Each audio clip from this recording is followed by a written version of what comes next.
नमस्ते।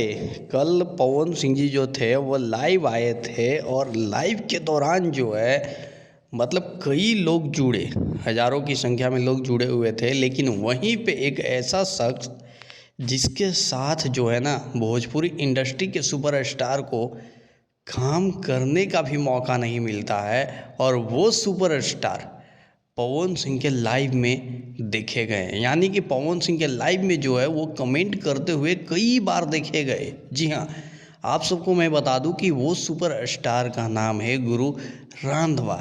जी हाँ, आप लोग देखिए यहाँ पे गुरु रांधवा का कमेंट यहाँ पे लिखे हैं सुपरस्टार भाई मेरे, और उससे पहले भी आप लोग देख रहे होंगे वहाँ पे लिखे थे भाई मेरे। तो ये है गुरु रांधवा, जो कि आप सब इनको पहचानते हैं शायद से। अगर जो नहीं पहचानते तो मैं बता दूं कि ये पंजाबी और बॉलीवुड इंडस्ट्री के बहुत बड़े लेवल के सिंगर हैं। लेकिन भाई पवन सिंह के सामने तो सब फेल है।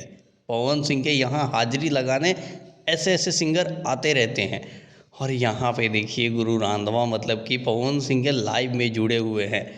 अब ये भी हम कह देंगे कि भोजपुरी में ये पहली बार हो रहा है, तो फिर लोग नाराज़ हो जाएंगे। बाकी आप लोगों को क्या लगता है ज़रूर कमेंट बॉक्स में कमेंट करके हमें बताइएगा। Love you.